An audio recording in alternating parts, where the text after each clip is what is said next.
Globalement, c'est sur Lens, cette année, une dizaine de jeunes qui s'engagent en tant que stagiaires de la formation professionnelle, qui ont besoin d'un accompagnement sur leur posture, sur la création de projet. Ça, c'est des choses qui sont importantes à apprendre dans une insertion professionnelle. Bonjour, bienvenue dans ce nouvel épisode. Aujourd'hui, on accueille Thomas pour nous présenter la FEV. Bonjour Thomas. Bonjour. Alors du coup, la FEV, c'est quoi ?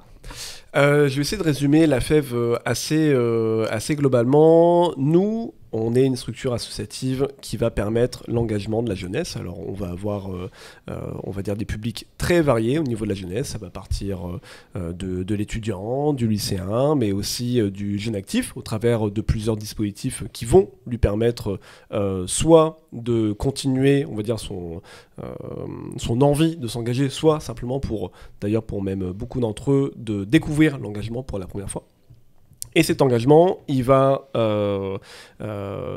être au profit d'une jeunesse, une autre jeunesse qui est plus en difficulté, notamment issue des quartiers prioritaires et qui vont avoir des difficultés plus centrées sur leur parcours scolaire.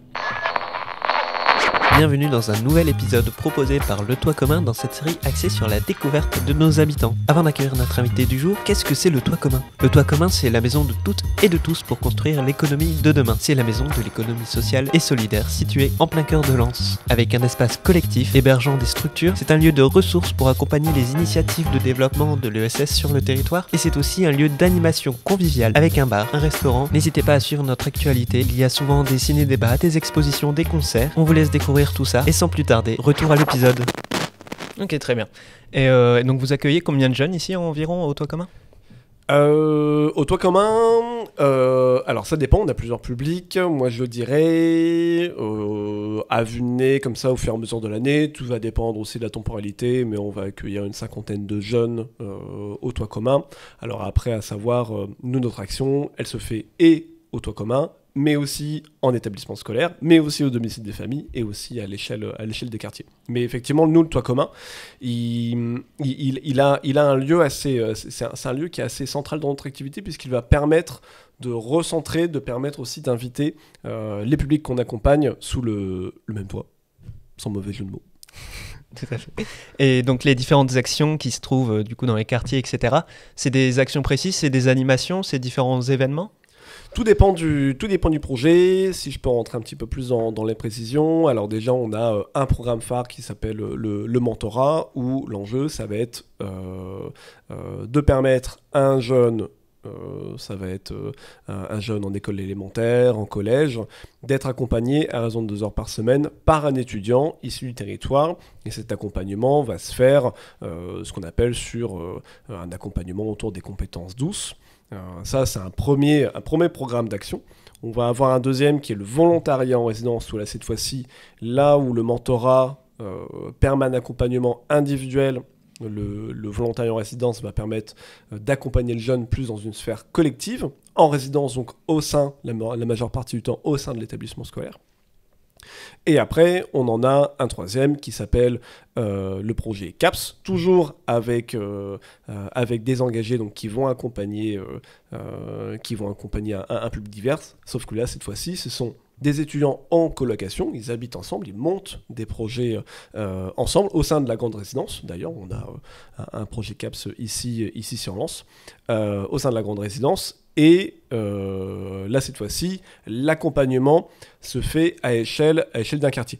Donc au niveau des actions, ça va dépendre. Forcément, le mentorat, l'action est très très individuelle, même si de temps en temps on mène des sorties collectives pour leur permettre de découvrir, on va dire, des lieux totems de la ville. On pense par exemple au Louvre-Lens, où on va les emmener assez régulièrement, mais comment on arrive aussi à les emmener différemment au Louvre-Lens, c'est un public quand même qui va assez régulièrement, mais notamment sur des sorties scolaires où ils vont pouvoir voir, on va dire, les expositions. Nous, on les emmène simplement au Louvre-Lens, mais pour y mener par exemple des activités créatives, en fonction, justement en rapport avec l'exposition temporaire qui est en cours.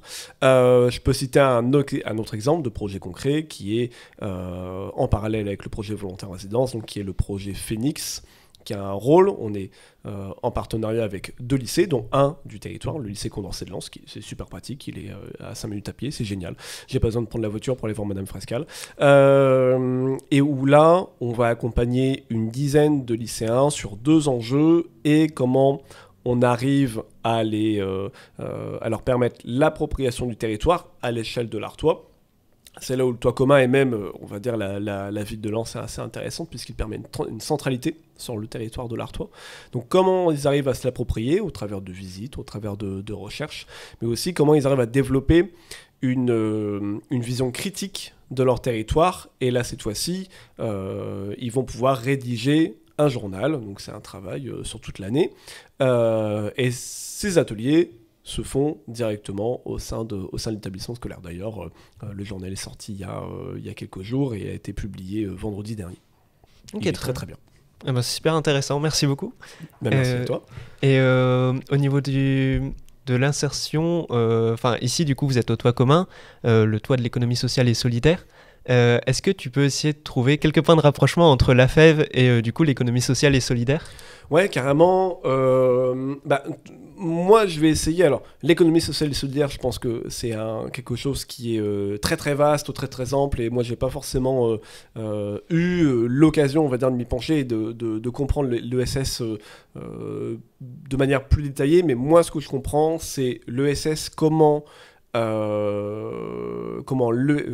l'ESS est une économie qui ne sert non pas, on va dire, à un accroissement financier, mais beaucoup plus une économie locale et qui va servir à sa population.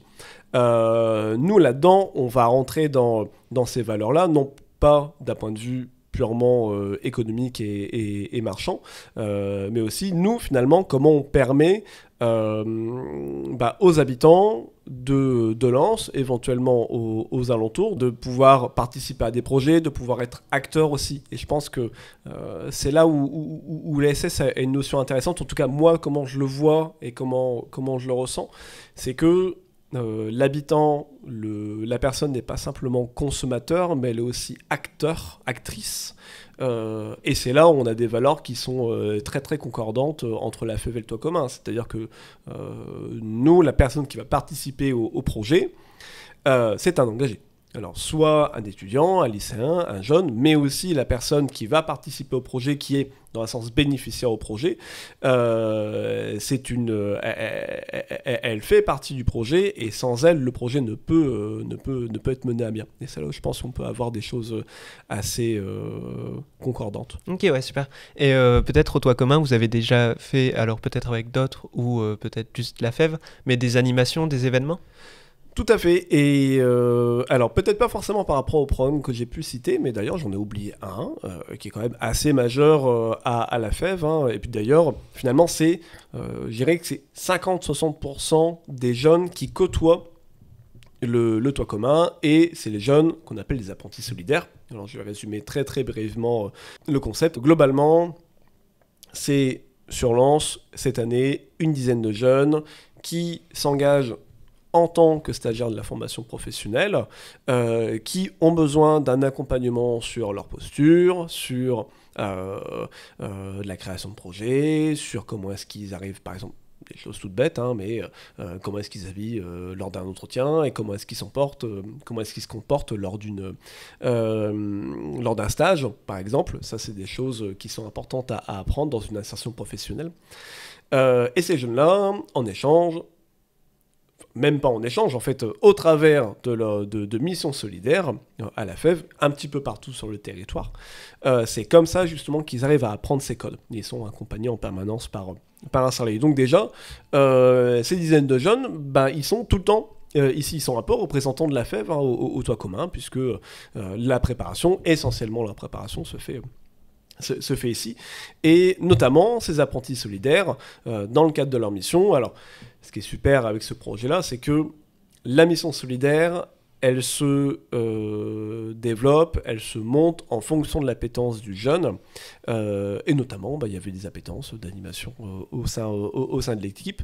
Et donc, on a déjà eu, de mémoire, un ciné-débat animé par l'équipe Apprentis Solidaires, et aussi on a eu une conférence gesticulée. On en a eu d'autres, parce que c'est ça qui est assez avantageux avec le toit commun, c'est que c'est un lieu où en tout cas cette jeunesse-là, qui connaît bien les lieux, qui comprend bien, on va dire, ce qui est possible au sein de ce lieu, et ben, finalement arrive à se l'approprier dans un sens, à leur image, et arrive finalement à y contribuer au travers d'actions diverses et variées. Ok, super. Et du coup, si je suis un jeune peut-être intéressé par la fève, comment c'est possible de vous rejoindre ? Eh ben, c'est possible de plein de manières. Premièrement, via le mentorat. Alors, à savoir, le mentorat, il se destine principalement à des étudiants.